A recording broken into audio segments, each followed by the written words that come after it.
There is a lady among us who not only brings a fantastic spirit, but an energy, and that energy has extended all the way on the trail. We're very happy to present to you the chairperson for the Freemen's Descendant of the 5 Civilized Tribes incorporated from Kansas City. May I introduce you to Eleanor, Gypsy, Wyatt.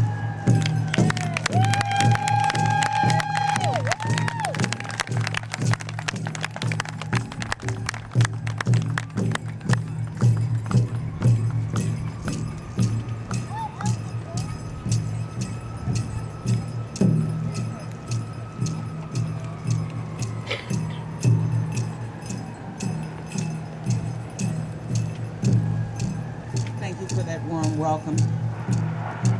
Thank you for the beautiful faces that I see standing here today.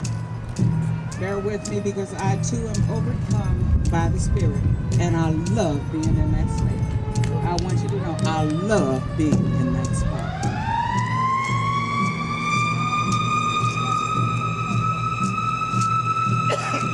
Fire trucks need their props too, so I'm gonna give it to them. I'd like to say halito, and I'm sure you've heard it several times today, or a few times today. That is hello in the Choctaw language. That is the language of my ancestors. That is a lost language for me, but I'm slowly getting it back. I'd also like to say habari gani. That is what's happening in Swahili. It is also the second principle of Kwanzaa, or the greeting for Kwanzaa. The second greeting or principle is Kuji Chakalia. I love that word. Say it with me. Kuji Chakalia. Kuji Chakalia. Kuji Chakalia means self-determination. That is what that principle stands for. Actually, it means to define ourselves, to name ourselves, and for me to speak for ourselves. In the year 1990, I started a search for my missing family, or perhaps I should say that family that denied who I am. Much like a child that has been adopted, I set out to find that missing part of me. Unlike Alex Haley, there were no stories handed down from the generations about my African ancestry. I am defined by this government or this society as an African American. Yet in all my searching, I've found nothing to substantiate that title. So whose blood is this that runs through my veins? Though my complexion is a dark hue, my African brothers do not claim me, for my hair is too straight or wavy. My nose is not broad, my lips are not full. My Irish brothers don't claim me, for I'm a product of a reminder of inhumane treatment against the people. My Chickasaw and Choctaw brothers don't claim me, although my features are much like their own. Much like Judas, I, or perhaps my ancestors, were sold out to this same government that labels me. So whose blood is this that runs through my veins? I could spend hours. Oh yeah, move on, Spirit, move on. I could spend hours recapping the slave trade that might assist in defining who I am, but I won't do that. For the pages that you read are jaded. It is an incomplete history. This history, which is one of the things that I'd like to correct, because the history is so jaded, ignorance reigns. Ignorant reigns. I'd like to give you an example of this ignorance that's reigning because of an incomplete or a jaded history. A decision was rendered by United States Court Judge Vicki Miles LaGrange, who admonished the Black Seminoles because they did not enjoin the Seminole Nation in a lawsuit filed by Sylvia Davis. LaGrange stated that Miss Davis should have sued the Seminole Nation. However, the Seminole Nation chose not to participate in this suit. The United States Supreme Court dismissed this case without comment.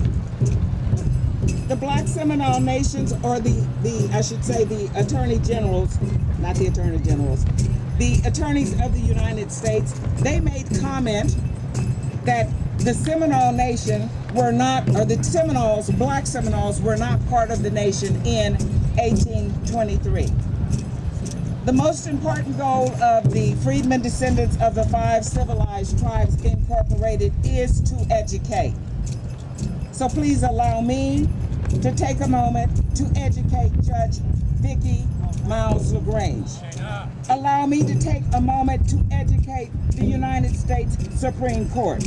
Allow me to take a moment to educate the United States government's attorneys.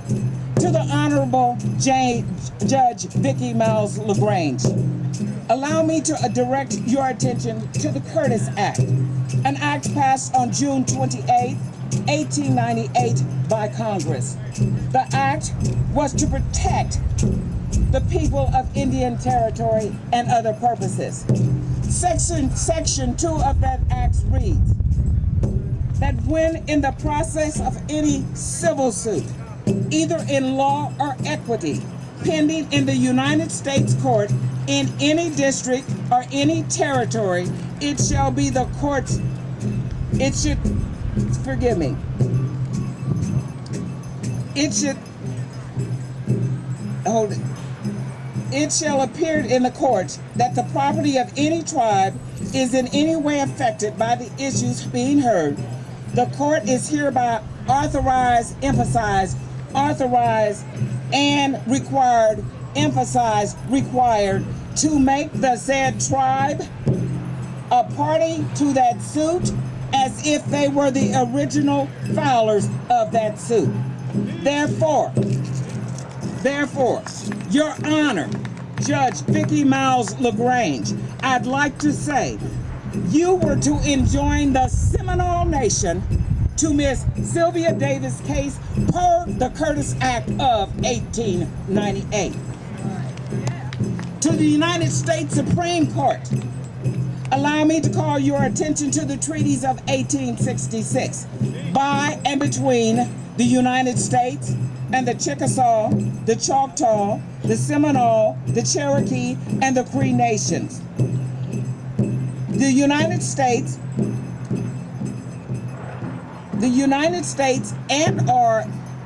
the President and Congress and/or the United States Congress were to make decisions to ratify or to correct any wrongdoings against that treaty. Therefore, your comment should have been to this United States, to the entire Seminole Nation, or anyone that had an ear. This case is out of my jurisdiction. To the United States government attorneys, the ones that said that the Black Seminoles were not part of the nations in 1823, allow me to refer you to the treaties of 1823, paying particular attention to the towns named therein. From 1690 to 1850, Seminole villages with African Seminoles were Bowlegs Town 1 and 2, Okahumpah, Powell's Town, messing it up, Chocotchehady, I know I messed it up, Sarasota, the Black Seminole villages, Mulatto Girl, Payne Town, King Hija, Palik La Keha, Bunker Girl, Boggy Island, the Black Indians, and Free Blacktown Negro Forts, Prospect Bluff. Also like to note that there were Black Indian inhabitants located and built a fort called Fort Mose, erected 2 miles north of St. Augustine. And since I'm taking the time to educate, allow me to educate Congress, for ignorance has reared its ugly head there as well. Congress awarded $56 million to the Seminole Nations for taking Florida. Bear with me. Congress, there is a great need to stop payment on that check. For a new check needs to be drawn, one that includes the Yamasee Nation, one that includes the native French, Spanish mulattoes, one that includes the free black people in that area. Most especially one that includes the descendants of a Mandingo from Africa named Francisco Mendez. Draw a new check, Congress, for you have erred. How can justice be appropriately adjudicated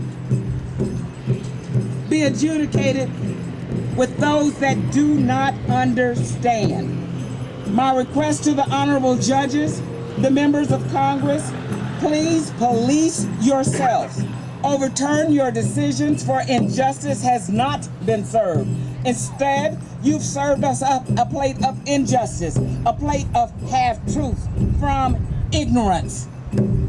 Now I go forward. To the Black Indians that I stand before, allow me to educate you as well. For those members of the Supreme Court, Congress, the lower courts, you have control of who is on this hill. You have control who is on this hill. That control is called a vote. If you do not like what's going on this hill, replace someone who will jump on your bandwagon, who will honor your treaties of 1866 and any treaty written prior to that. You put on this hill those who understand, even if they do not know our history, know to take the time and educate themselves before they make decisions about we, the Black Indians of these United States. At this time, I'd like to bring to you Mr. Edward Wyatt.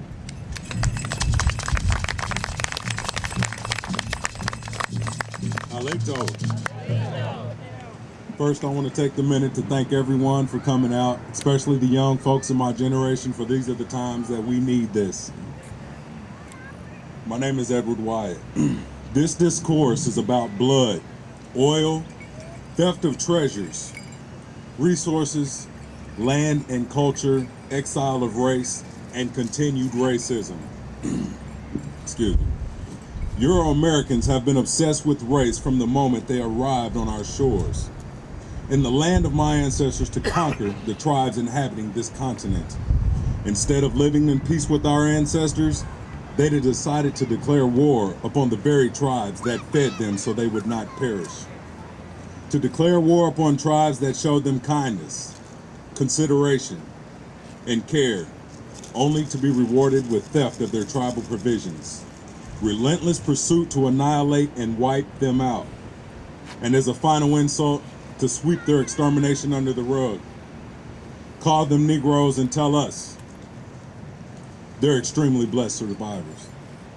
They're ethnically suppressed, racially discriminated against descendants that we should be happy for this America.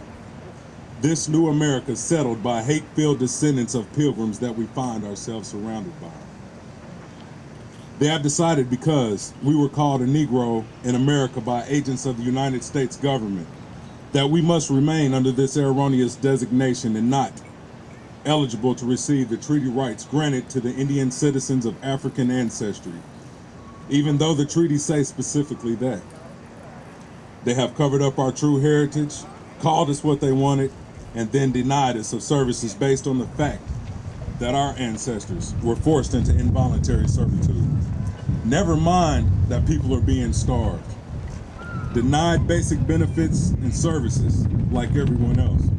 Never mind that our education is inferior to all others. We are black, so we can work hard and get ourselves out of the man-made ghettos that they have put us into. And yes, we may celebrate their ancestors each year